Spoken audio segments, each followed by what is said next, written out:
el verdadero discipulado cuesta mucho más de lo que la mayoría de los cristianos están dispuestos a considerar.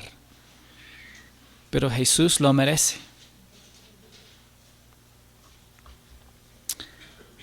Un punto principal como este contradice los principios de la gracia que se encuentran en el Nuevo Testamento.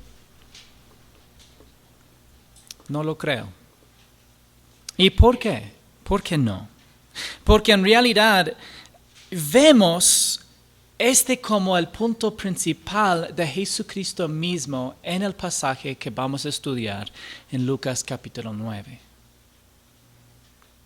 Algunos creyentes que aprenden sobre la gracia en la salvación y la santificación progresiva llegan a la conclusión de que la vida espiritual propiamente entendida no debe involucrar ninguna intención o esfuerzo humano.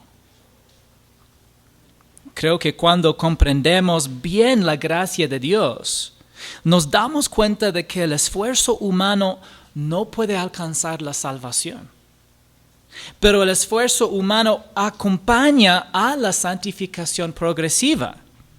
Por acompañar, no quiero decir que el esfuerzo humano pueda producir crecimiento espiritual. Eso solo puede ser producido por el Espíritu Santo. Pero quiero decir que la vida espiritual involucra la voluntad y el esfuerzo humanos, mientras se apoya en el poder divino. Cuando confías en el Señor, Él te permite hacer lo que es imposible solo con la voluntad y esfuerzo humanos. Pero sin voluntad y esfuerzo, simplemente reconoces que algo es verdad, pero nunca te apropias del poder divino en su vida. Y hay una diferencia. Antes de embarcarnos en este estudio hoy, no piense en otra persona a la que crea que se aplica este estudio. Aplícalo a ti mismo. Santiago 1, 22 al 25 dice: sean hacedores de la palabra y no solamente oidores, que se engañan a sí mismos. Porque si alguien es oidor de la palabra y no hacedor, es semejante a un hombre que mira su rostro natural en un espejo, pues después de mirarse a sí mismo y irse, inmediatamente se olvida de qué clase de persona es. Pero el que mira atentamente a la ley perfecta, la ley de la libertad, y permanece en ella, no habiéndose vuelto un oidor olvidadizo, sino un hacedor eficaz, este será bienaventurado en lo que hace. Me gustaría que estuviera familiarizado con la frase dependencia activa y producción pasiva. Pero no piense que significa aplicación pasiva.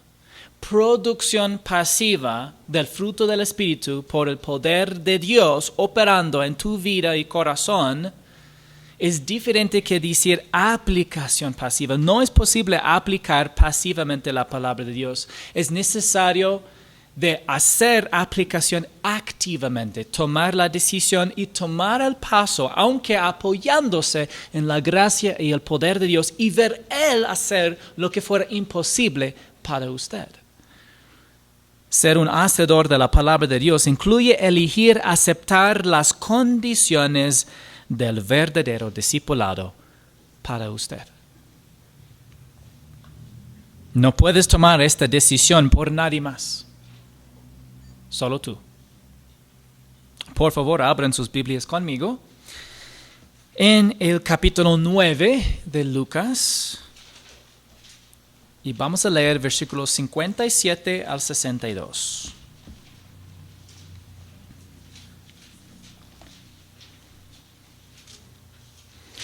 Lucas capítulo 9.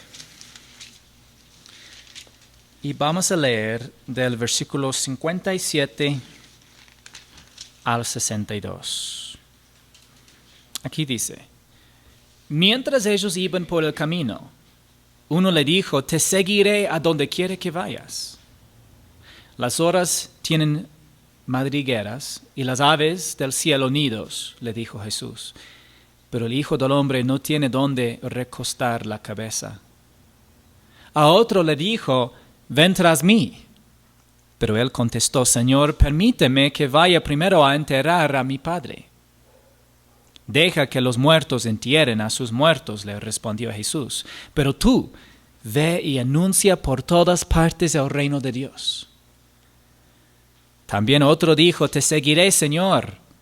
Pero primero permíteme despedirme de los de mi casa. Pero Jesús le dijo, nadie que después de poner la mano en el arado mira atrás es apto para el reino de Dios.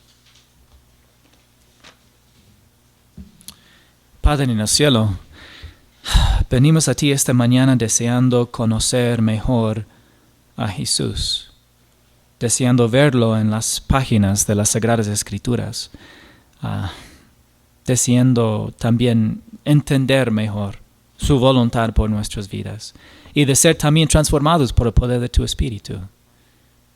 Gracias, Padre, por esta oportunidad que tenemos de estudiar tu palabra. Y hacemos esta oración en el nombre de Jesucristo. Amén.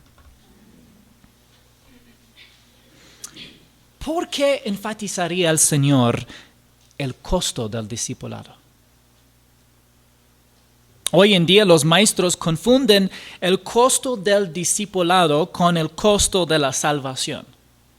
O omiten el costo del discipulado de cualquier discusión sobre la vida espiritual. Queremos evitar ambos extremos.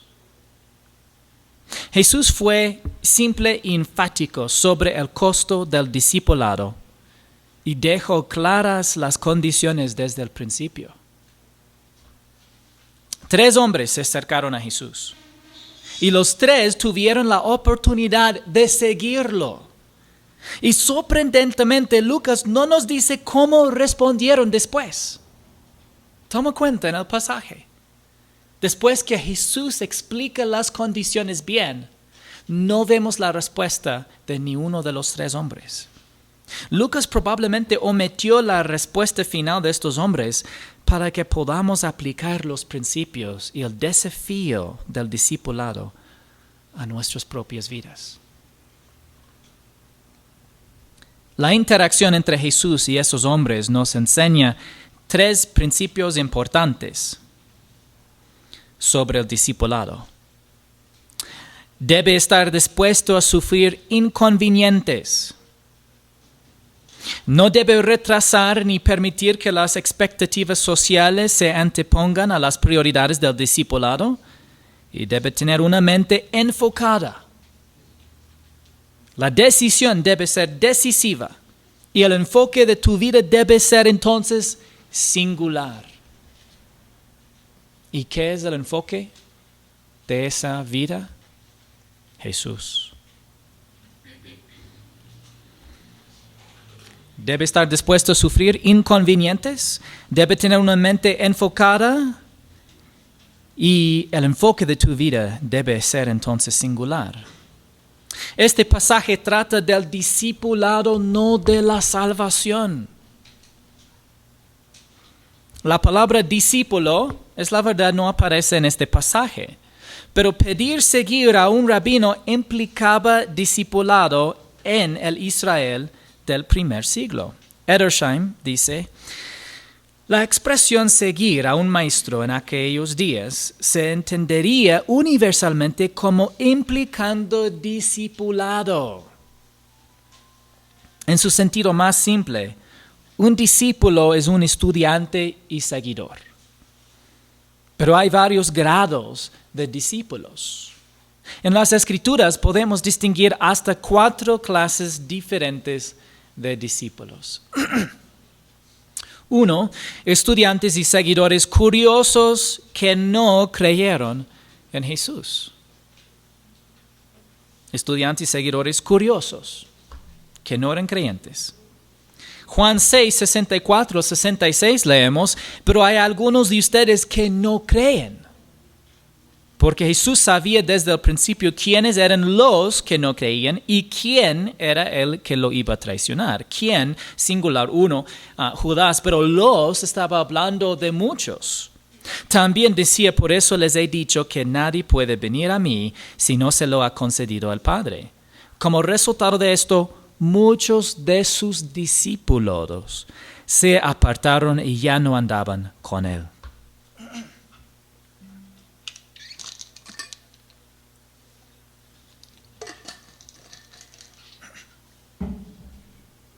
Entonces los discípulos más superficiales simplemente seguían al maestro en sus giras de enseñanza, pero ni siquiera creyeron lo que él enseñaba. Muchos de estos multitudes, como hemos estudiado, solamente siguieron a Jesús por los milagros. Después, por pan. 2. Había estudiantes y seguidores curiosos que sí creyeron en Jesús, pero todavía solamente eran curiosos, ¿no? Pero sí creyeron en él. Leemos en Juan 8, 31 y 32. Entonces Jesús decía a los judíos que habían creído en él: si ustedes permanecen en mi palabra, verdaderamente son mis discípulos, y conocerán la verdad, y la verdad los hará libres. Muchas veces este versículo está citado en un contexto de salvación, pero dice claramente que ya creyeron en él. Y es la verdad que es un poco difícil de enseñar en Juan capítulo 8 porque, como pensaron los antiguos, podías ya mencionar un sujeto, ellos, y siempre cada vez que volvía a decir ellos refería a este grupo. El siguiente versículo tiene el grupo de ellos ya contestando sin entender lo que dijo Jesús. Pero en algún otro rato creo que todavía nos falta llegar a Juan capítulo 8 en nuestro estudio, pero vamos a ver cómo Jesús estaba hablando con un grupo y volvía y estaba hablando con otro grupo. Pero había aquí un grupo de discípulos que sí verdaderamente eran creyentes, creían la palabra que dijo Jesús, pero no eran verdaderos discípulos en el sentido del discipulado que Jesús quiere por todos los que confíen en él. Estos judíos que creyeron en Jesús pueden ser clasificados como discípulos, pero no permanecieron en su palabra. Dice, permanecen en mi palabra. Y por lo tanto, ellos no fueron dedicados ni fieles. Jesús no estaba redefiniendo la palabra discípulo, estaba introduciendo un concepto de discipulado que quería que los creyentes adoptaran. 3. Había estudiantes y seguidores dedicados que creyeron en Jesús, pero no lo siguieron abiertamente. No lo siguieron abiertamente. Juan 19:38 leemos: después de estas cosas, José de Arimatea, que era discípulo de Jesús, aunque en secreto por miedo a los judíos.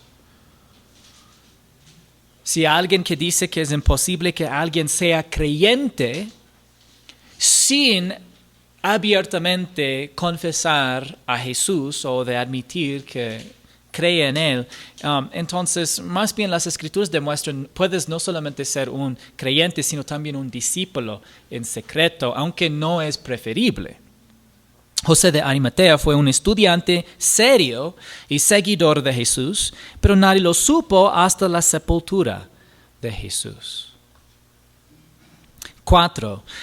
Estudiantes y seguidores dedicados que creyeron en Jesús y lo siguieron abiertamente, ya sea acompañándolo personalmente o proclamando abiertamente el Evangelio. Acompañándolo personalmente o proclamando abiertamente el Evangelio.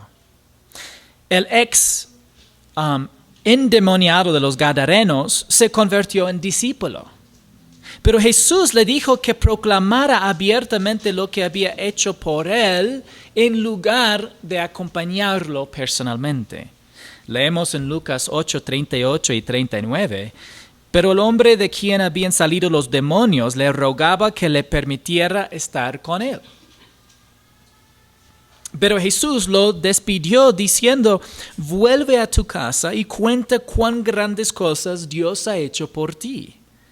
Y él se fue, proclamando por toda la ciudad cuán grandes cosas Jesús había hecho por él. Toma cuenta que cuando Jesús le dijo que cuenta las grandes cosas que Dios hizo, era Jesús que lo hizo, Jesús es Dios.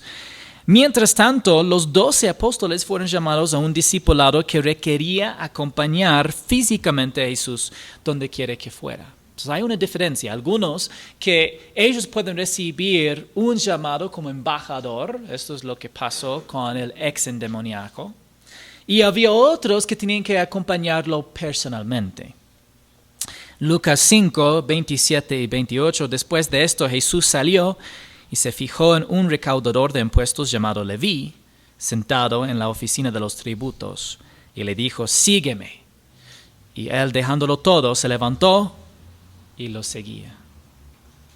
Y cuando leemos esta versión del discípulo, nosotros, ¿no es cierto?, ya tenemos un sentimiento lindo en pensar en Jesús, decirlo personalmente, sígame. Qué lindo, ¿no? Ya sea acompañando personalmente a Jesús o aplicando su palabra a toda tu vida, el verdadero discipulado tiene un costo personal significativo.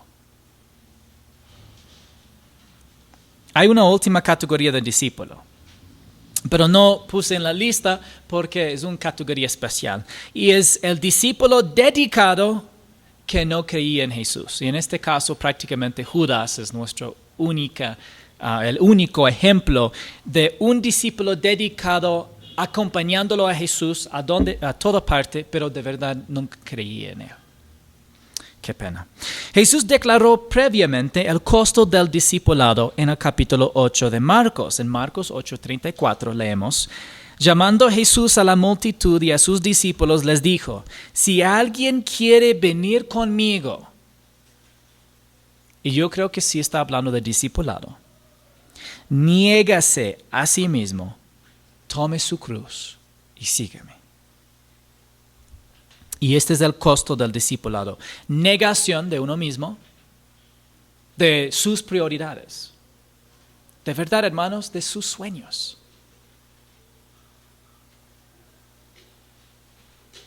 Disposición de sufrir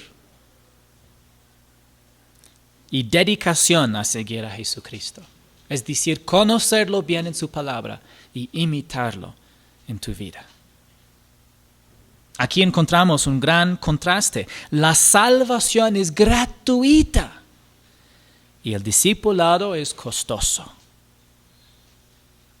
Hay una diferencia. ¿Cuál es la condición de la salvación? Bueno, fe solamente en Jesucristo. Hechos 16, 30 y 31 dice, y después de sacarlos dijo, señores, ¿qué debo hacer para ser salvo? Y ellos respondieron, cree en el Señor Jesús y serás salvo, tú y toda tu casa. Cree en el Señor Jesús. Él pudo haber dicho cuántas diferentes cosas, pero solamente dijo, cree en el Señor Jesús y serás salvo. Pero ¿cómo podría ser la fe en Jesucristo la única condición para la salvación? A veces es difícil aceptar esta conclusión. Porque Jesús ya pagó por nuestra salvación cuando murió en la cruz por nuestros pecados. Por la desobediencia de Adán, toda la raza humana cayó bajo condenación.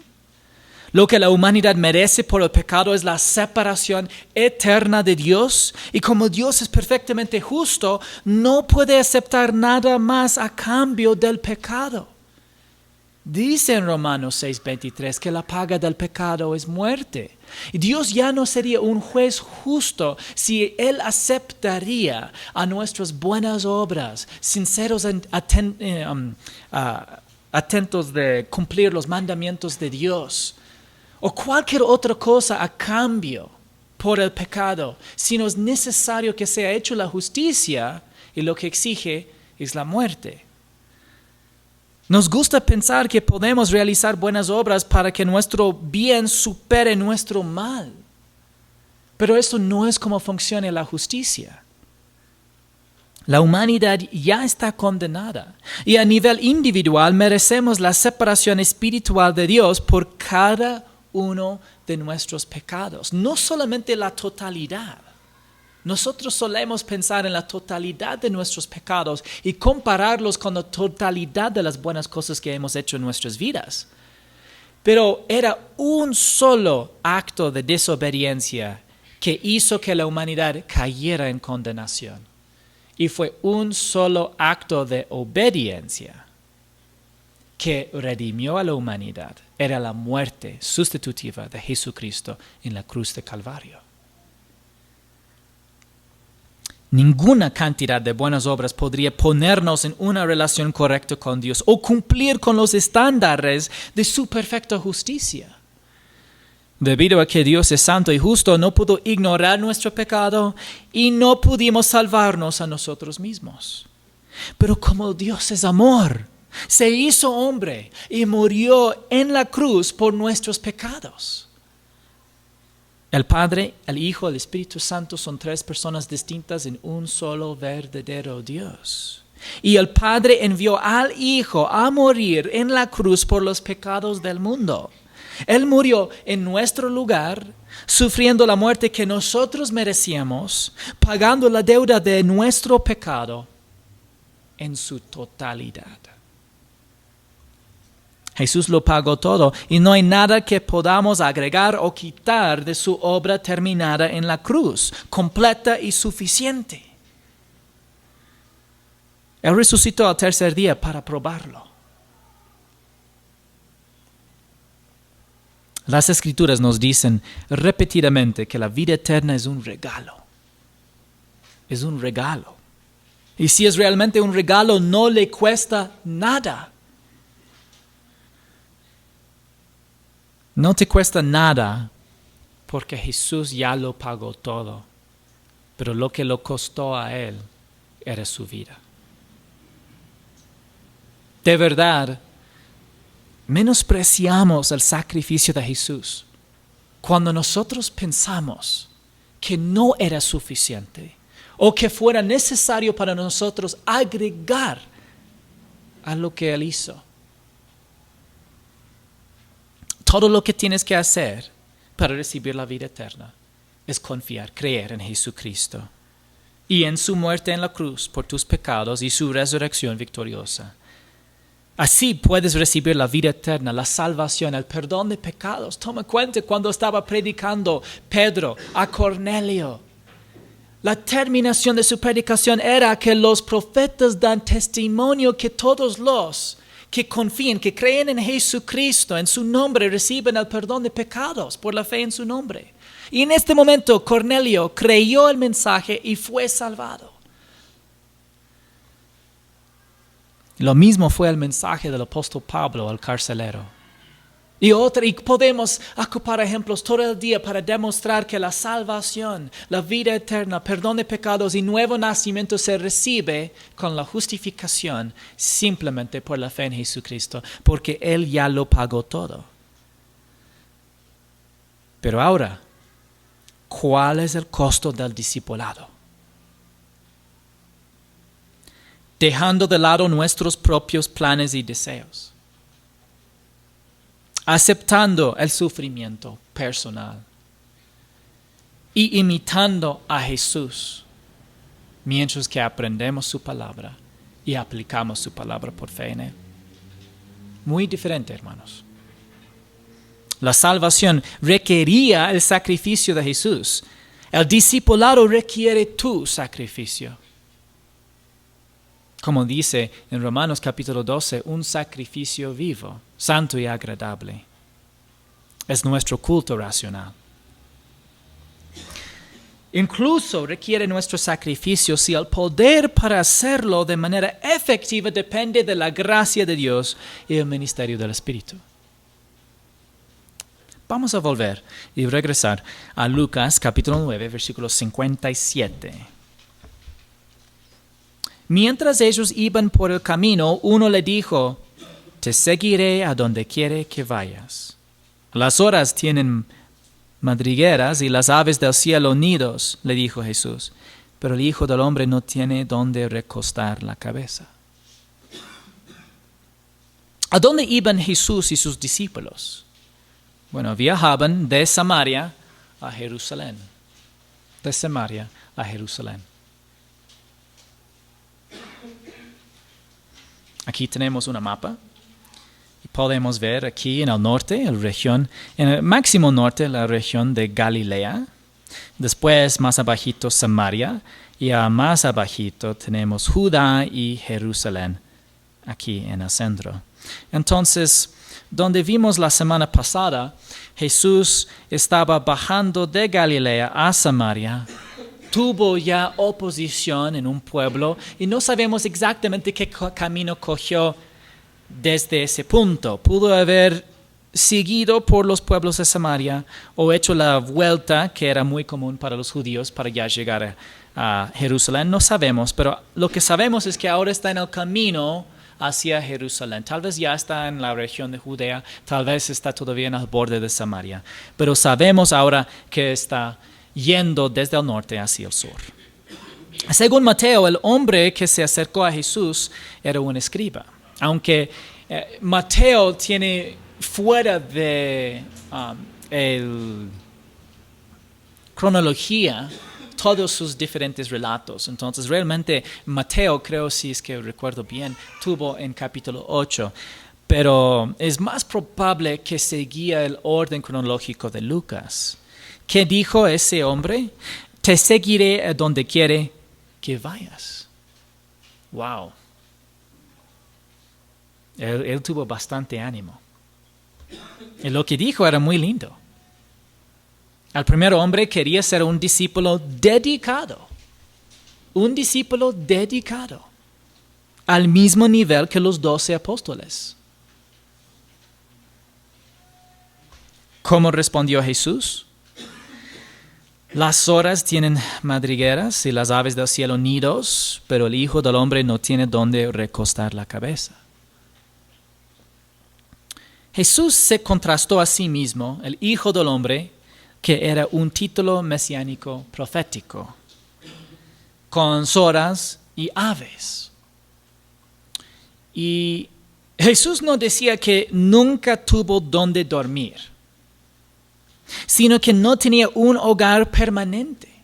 Incluso pensando en el nido de un ave, todavía es un lugar preparado para esa misma ave para habitar. Y Jesús, ya más bien, incluso donde él vivía en el norte, en este punto ya había dejado en Galilea, en Capernaum, que incluso ni era su hogar originalmente, sino Nazaret. Más después tuvo su base en Capernaum. Ahora ha dejado el norte, está yendo hacia el sur. No tuvo un lugar o hogar permanente y en algunas ocasiones dormía en el campo. Si el hombre quería ser un discípulo cercano del Señor, tenía que aceptar que sufrir molestias y inconvenientes era parte del paquete.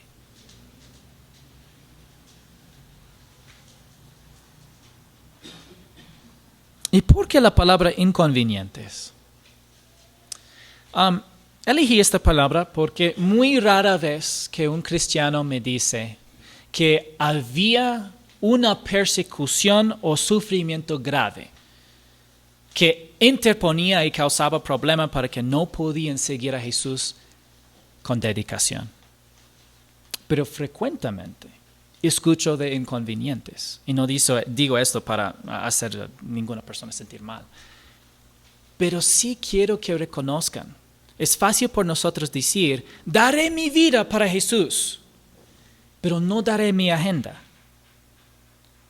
Y Jesús no le dice, tal vez seguirás a mí y vas a morir en Jerusalén. Le dice, yo no tengo dónde dormir esta noche. Un inconveniente, algo simple. ¿Ya? No tengo un hogar permanente. Va a estar incómodo ser un discípulo. Era suficiente para que este hombre ya piense 2 veces. No sabemos si siguió a Jesús en este momento o no. Pero muchas veces nosotros proclamamos nuestra disposición de morir por Jesús. pero no de sufrir inconvenientes. Jesús mismo sí estaba en el camino a Jerusalén, donde sería asesinado en 6 meses. ¿Deberían sus discípulos esperar una vida fácil y cómoda si su Señor experimentara sufrimiento y vergüenza? ¿Deberían los verdaderos discípulos esperar honor en un mundo donde su Señor fue crucificado? ¿O deberíamos esperar comodidad en el mundo cuando el Creador del mundo se hizo hombre y sufrió hambre, sed y malestar para en el fin llegar a morir en una cruz para salvarnos?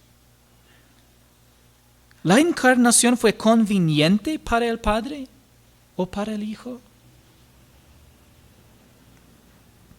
Era mucho más que inconveniente. Fue un verdadero sacrificio. Jesús no avergonzó al hombre por expresar un deseo tan noble. Tampoco lo animó. Lo que nos sorprende, aunque quizás no debería serlo, no debería sorprendernos que Jesús no lo animó. Casi pensamos debería haber dicho: oh, qué bueno, gracias por querer seguirme, esto es algo muy lindo. Pero por si acaso le voy a dar las condiciones. No, simplemente directo le dijo las condiciones. Jesús le dijo la verdad: el discipulado no será conveniente. Pero hermanos, ¿cómo debería responder un pecador indigno a una explicación tan sencilla del Rey de Reyes y Señor de Señores en su camino al Calvario? No debemos estar sorprendidos que Jesús simplemente le dijo: discipulado es difícil. Porque el hombre al menos había algo en su corazón en que él entendió que era un privilegio seguir a Jesús. Es la razón que quería, es la razón que él declaraba: yo te seguiré a donde quiera que vayas, porque sabía que era el Rey. Pero entonces, acercando al Rey, sabiendo que es el Rey no le responde: qué lindo, mijito, gracias por querer seguirme, sino le dice: será difícil.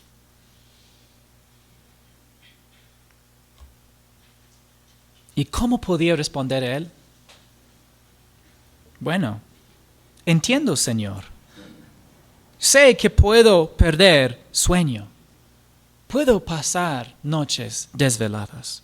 Sé que puedo perder el trabajo para seguirte. Sé que toda mi vida puede cambiar drásticamente para seguirte. Pero, ¿dónde más puedo ir? ¿Quién más tiene palabras de vida? Eso es lo que dijo Pedro. Cuando muchos discípulos estaban con Jesús y lo abandonaron porque tuvo un mensaje que no era popular. Y Jesús preguntó: ¿acaso también ustedes quieren irse? Simón Pedro le respondió: Señor, ¿a quién iremos? Tú tienes palabras de vida eterna. Y nosotros hemos creído y sabemos que tú eres el Santo de Dios. En otras palabras, tú eres el único que puede salvarnos. Nosotros ya hemos creído, pero ahora hemos experimentado de primera mano que tú eres verdaderamente Dios. Creer en Jesús y en las promesas de la vida eterna motivó a Pedro a dejarlo todo por él. Él no estaba tratando de ganar su salvación. No pudo. Pedro estaba cediendo a Jesús una vida que por derecho le pertenecía.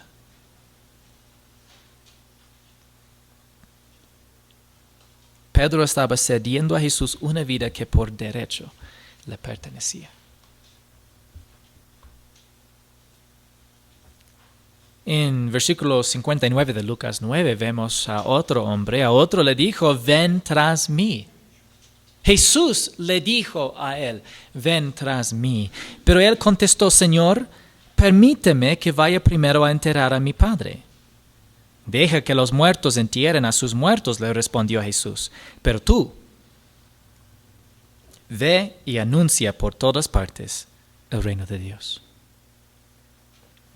Esta no era la primera vez que Jesús le decía a alguien, sígame o ven tras mí. Al menos 6 de los 12 apóstoles escucharon este mismo llamado de Jesús. Imagina el privilegio del Creador del universo diciéndote, sígame. Sin embargo, el Creador del universo te llama diciendo, sígame. No puedes seguirlo físicamente porque está sentado a la diestra del Padre, pero puedes seguirlo permaneciendo en su palabra, permaneciendo en Él, hablando de comunión y aplicando su palabra por fe, para imitarlo a través del poder de su Espíritu que reside en ti. Jesús sí te llama y dice, sígame. Y puedes seguirlo hoy. ¿Qué pidió al hombre? Permíteme que vaya primero a enterrar a mi padre. Hay bastante discusión acerca de qué exactamente era la circunstancia de ese hombre. Les voy a dar 4 posibilidades. Él pudo haber sido el hijo primogénito y quería esperar hasta que su padre muriera para poder recibir la herencia y realizar los deberes del primogénito que la sociedad judía esperaba de él. Esto es muy probable. Pero también hay otras posibilidades. Su padre pudo haber estado cerca de la muerte y él quería esperar hasta que su padre muriera para aceptar el llamado de Jesús al verdadero discipulado. Simplemente quería esperar hasta que muera, pero estaba cerca de la muerte. Otra posibilidad es que su padre pudo haber muerto esa misma mañana y él ya estaba atendiendo las costumbres funerarias del día. La cuarta posibilidad es que su padre ya haya muerto y sido enterrado, pero quería esperar hasta que pasara 1 año para poder reunir los huesos de su padre y colocarlo en un lugar separado dentro de la tumba familiar. Esto fue también una costumbre judía. Cualquiera de estos casos podía haber sido el caso de este hombre. Realmente no lo sabemos. Pero cualquiera que haya sido el caso de los escenarios anteriores, Jesús dejó en claro que seguirlo era tan importante que el hombre debería dejar de lado incluso una prioridad tan importante y legítima como el entierro de su padre.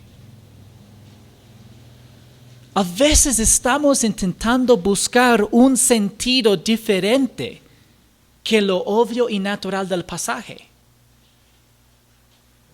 para poder explicarlo o decir que Jesús no estaba exigiendo.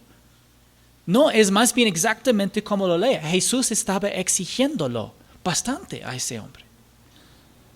¿Cómo respondió Jesús? Él dijo, deja que los muertos entierren a sus muertos, pero tú ve y anuncia por todas partes el reino de Dios. Probablemente podemos entender mejor esta declaración en el sentido de que el hombre debe permitir que sus parientes espiritualmente muertos entierren el cuerpo de su padre, sus familiares que no conocen a Jesús. Dejen que ellos cumplan lo que sea que es la costumbre o la responsabilidad que tú tienes en el hogar, en este caso, del entierro de tu padre.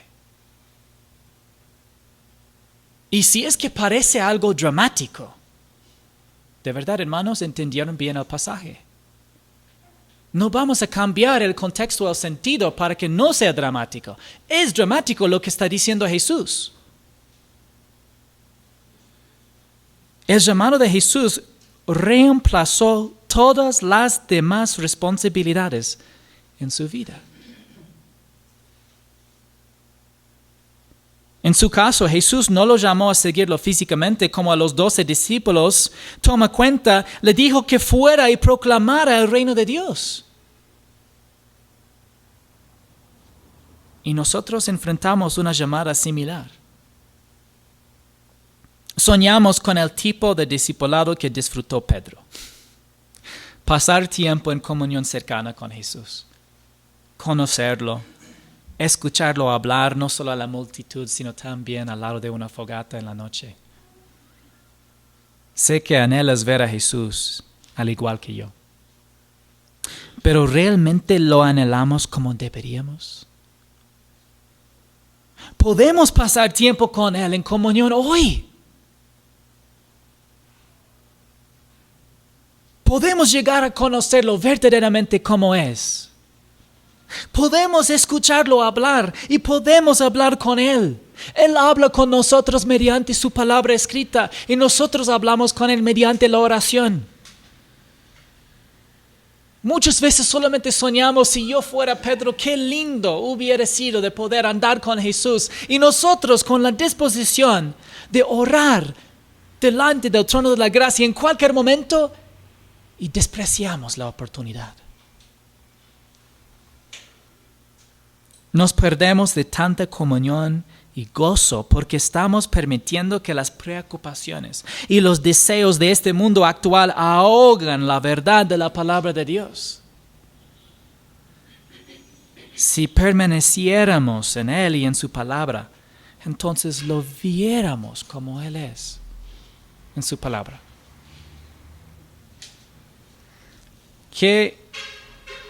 ¿Fue razonable la demanda de Jesús? Sí, las demandas de Jesús son razonables porque Él es Dios.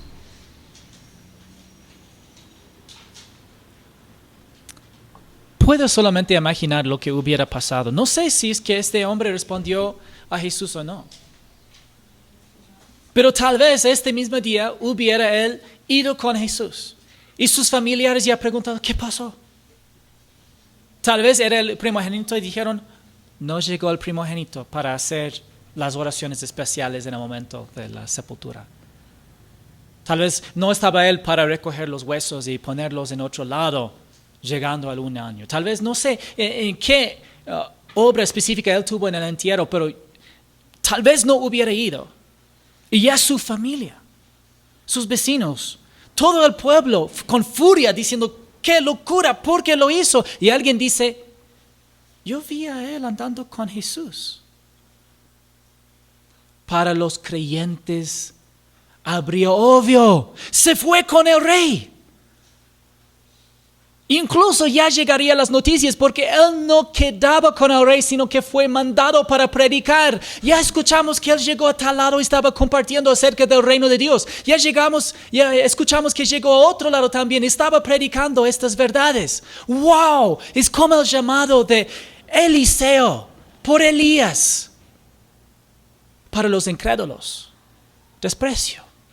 ¡Qué vergüenza! ¡Qué malo de dejar el momento tan importante para su familia cuando debería estar en el entierro y los dejó fríos! Pero ¿cuál habrá la perspectiva de la eternidad? La del rey. Es nuestra tendencia decir, mañana, Señor. Mañana te serviré con todo mi corazón. Jesús dice, no, hijo mío, hoy quiero tu corazón. Ofrecemos servir al Señor después de terminar la escuela, el colegio, la universidad, los trabajos temporales y finalmente la jubilación. En efecto, estamos diciendo que serviremos al Señor una vez que estemos muertos. Y eso es cierto. Serviremos a Jesús en el cielo. Serviremos y adoraremos ante su trono, pero en ese momento, cuando ya estamos adorándolo y sirviéndolo ante el trono en el cielo, habremos perdido nuestra oportunidad de servir como discípulos verdaderos. Jesús no quiere el tiempo que nos sobra.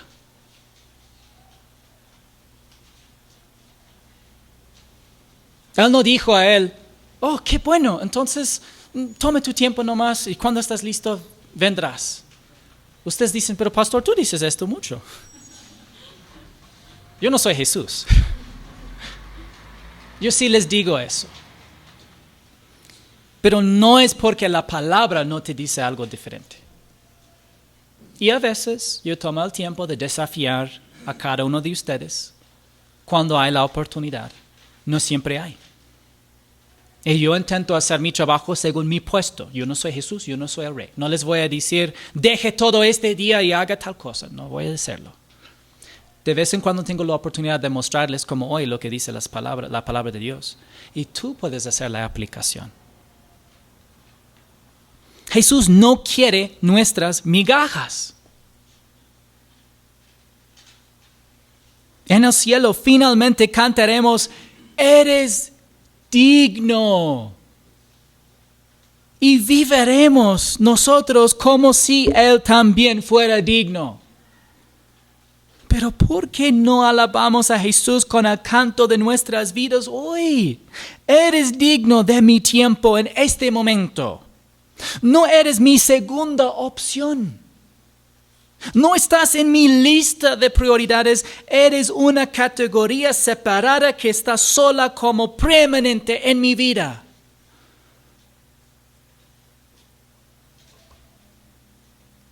Según Jesús, el discipulado está por encima de todos los demás compromisos y responsabilidades, incluidas las responsabilidades legítimas y importantes, como enterrar a su familiar más cercano.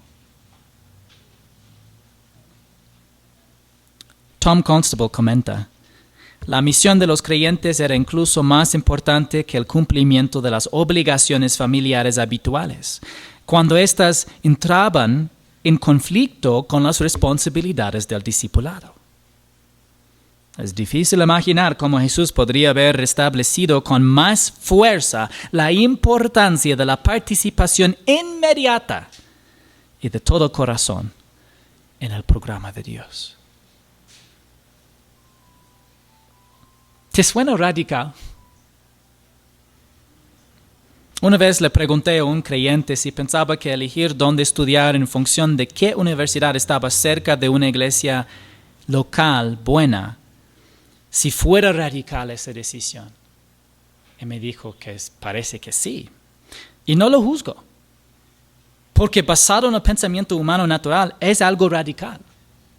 Pero Jesús llamó a un discipulado, si es que puedo decir, radical.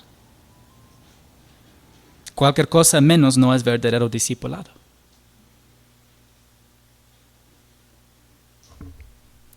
También otro dijo, te seguiré, Señor. Pero primero permíteme despedirme de los de mi casa. Pero Jesús le dijo, nadie que después de poner la mano en el arado mira atrás es apto para el reino de Dios. ¿Estaba el hombre pidiendo algo razonable? Sí. Sí. Pero según la respuesta del Señor, probablemente estaba revelando una falta de enfoque. Eliseo le pidió lo mismo a Elías. No leemos, pero él pidió a Elías, por favor déjame ir a despedir a mi familia. Elías dijo, tranquilo, vaya nomás. Se fue, despidió y lo siguió. Y si Elías lo pidió permiso a Eliseo para despedirse de su familia, si Elías le dio permiso a Eliseo para despedirse de su familia, ¿por qué no lo hizo Jesús? Porque la misión de Jesús era más importante que la misión de Elías. Y Eliseo fue tomado por sorpresa en el campo. A diferencia, este hombre eligió seguir a Jesús. Toma cuenta, dijo, te seguiré.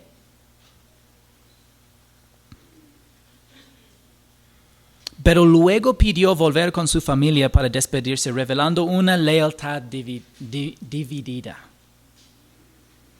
Y nos hace preguntar, ¿quién es primero en tu vida? No puede ser Jesús y tu familia. No puede ser Jesús y usted. Son probablemente las dos cosas más comunes que solemos poner antes de Jesús. Nosotros y nuestra familia. Les he mencionado muchas veces, si realmente quieres servir a tu familia, poner a Jesús primero. El mejor padre o madre de familia. Mejor hijo o hija. ¿Ya? Lo que sea que es tu oficio en la vida con otros, lo harás mejor con Jesús primero. Pero significa que llegaría conflictos que probará tu lealtad. Y los verdaderamente leales de la vida son los que son leales a Jesús. Y este es el propósito para toda la humanidad, la preeminencia de Jesucristo. El apóstol Pablo escribió a los Colosenses: Él, Jesús, es también la cabeza del cuerpo, que es la iglesia. Él es el principio, el primogénito de entre los muertos, a fin de que Él, Jesucristo, tenga en todo la primacía o la preeminencia. Jesús es la primera persona en resucitar incorruptible para que pueda ser preeminente. Una vez que decidimos entrar en el verdadero discipulado, no debemos mirar atrás. No debemos encontrar nuestra identidad en nuestra familia, o nuestro matrimonio, o nuestra cultura. Debemos encontrar nuestra identidad en Jesús. Nuestro propósito de Jesús. Y nuestro objetivo de complacer o agradar a Jesús. En otro lugar, Jesús les dijo a los discípulos los beneficios del verdadero discipulado. El gozo presente y honor y gloria eternas.